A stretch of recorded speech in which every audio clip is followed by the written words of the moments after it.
Elle n'est pas facile à entendre, cette parole. Bah oui, on préférerait, comme la plupart de nos contemporains, professer l'apocatastase. Alors, je sais, c'est un peu compliqué dès le dimanche matin, mais ça veut dire, vous savez, comme dans la chanson, on ira tous au paradis.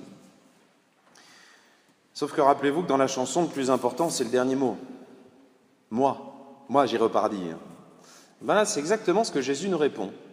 Est-ce qu'il y en a beaucoup qui iront? Est-ce qu'il y en aura très peu? Est-ce qu'il faudra avoir... Non. Le plus important, c'est nous. Puis d'ailleurs, c'est la seule personne sur laquelle on peut dire quelque chose. Moi. Le voisin, on ne sait pas. Sainte Marguerite Marie Alacoque, vous savez, cette religieuse,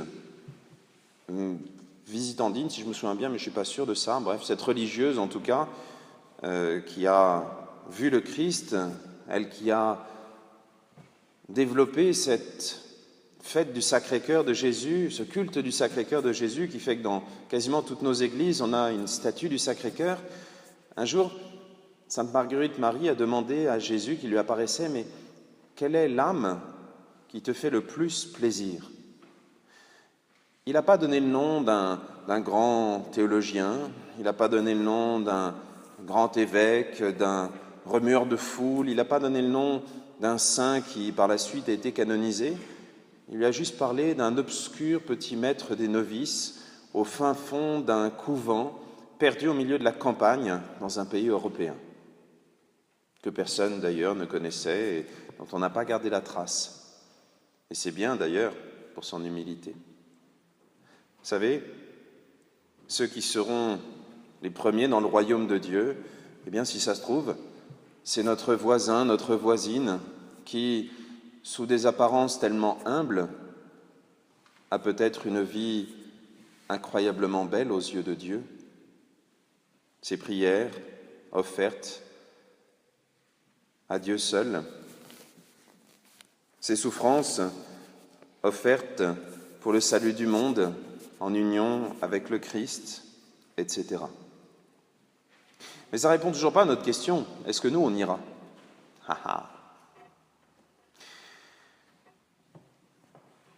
Je ne sais pas si vous vous souvenez de Fred Astaire, les jeunes sûrement pas. C'est un danseur absolument fantastique qui a fait plein de films, pas seulement des films. Et comme beaucoup de grands, pas seulement grands par la taille, de grands vraiment, il passait des heures et des heures et des heures à travailler et il pouvait passer des journées entières pour filmer ne serait-ce que 2 mesures de musique et de danse. Et un jour, un de ses producteurs est tombé sur lui à une heure improbable. Il était encore en train de travailler dans un studio où il était seul, tout le monde était parti. Et il s'est exclamé en voyant ce producteur, « Mais qui me dira un jour que je ne sais pas danser? Qui enfin me délivrera en me disant que je ne sais pas danser ?» Cet homme qui reste encore aujourd'hui, à mon avis, un modèle pour tous les danseurs, peut être aussi un modèle comme chrétien, puisqu'il n'était jamais satisfait. On pourrait dire, oui, mais c'est peut-être un problème psychiatrique qui fait que... Non, je pense, je ne le connais pas personnellement, mais je pense que c'était d'abord et avant tout cet amour de la perfection, mais plus que de la perfection, cet amour de la beauté du geste. Nous avons autour de nous des tas d'exemples de champions olympiques qui ramènent des médailles d'or, de bronze et tout. Et puis on se moque un peu de ceux qui arrivent 4e. Pourtant, je vous mets au défi de me dire combien de médailles la France a gagné il y a 4 ans, 8 ans, 12 ans. C'est le genre de gloire qui passe.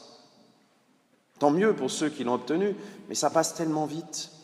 Et ils ne le font même pas pour la beauté absolue du geste, ils le font juste pour être le moins pire parmi les 3 mondiaux, ou les 4, pour éviter d'être en bas du podium. Et nous, qu'est-ce que nous cherchons à faire? Nous ne cherchons pas une petite gloire qui va passer, nous ne cherchons pas une médaille qui resterait peut-être dans les archives, mais dont personne ne se souviendrait au bout de 4 ans, 8 ans, 12 ans. Non, nous, ce que nous cherchons à obtenir, c'est cette place auprès de Dieu, qui n'est pas un concours. Ce n'est pas parce qu'on arrive devant que ceux qui sont derrière nous vont être éliminés, au contraire. Mais cette place auprès de Dieu, elle est d'abord une histoire de beauté avant d'être une histoire de classement. C'est une histoire d'amour. Vous savez, tous ceux qui ici sont mariés peuvent le dire, peuvent en témoigner.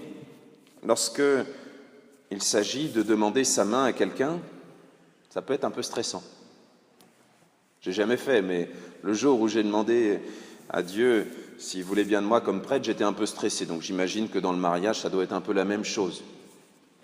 Pourtant, normalement, le cœur humain est ainsi fait qu'il devient quasiment aveugle lorsqu'il est amoureux, donc c'est le moment pour faire votre demande. Non, surtout, c'est une histoire d'amour qui est capable de voir au-delà des apparences jusqu'au cœur. Mais cela n'empêche pas de vouloir présenter ce qu'il y a de mieux. Nous-mêmes, comme chrétiens, nous savons que c'est cette histoire d'amour qui va conditionner notre entrée au paradis. Et dans cette histoire, Dieu nous a donné des moyens qui sont fantastiques. Mieux que tous les maquillages ou toutes les bagues de fiançailles avec un diamant comme ça dessus, mieux que tous les artifices, Dieu nous a donné la possibilité de recevoir déjà son pardon. Ça, il y a plusieurs sacrements qui donnent le pardon. Il y a le baptême déjà, mais ce n'est pas suffisant. Il ne suffit pas de dire à Dieu, Seigneur, je suis venu chez toi, tu m'as accueilli, tu m'as mis sur les registres. Non, là il nous dira peut-être, je ne sais pas d'où tu es s'il ne nous a pas revus. Il y a aussi le sacrement de la confession qui permet de pardonner les péchés. Et puis il y a le sacrement des malades lorsqu'il est reçu alors qu'on est inconscient. Ce sacrement-là aussi peut pardonner les péchés. Nous-mêmes, nous savons que ce pardon, ce n'est pas simplement un lavage automatique, mais que c'est vraiment le moment où nous disons à Dieu, Seigneur, est-ce que tu veux m'accueillir tel que je suis, même avec les bêtises que j'ai faites? Et Dieu est toujours disposé à nous répondre oui.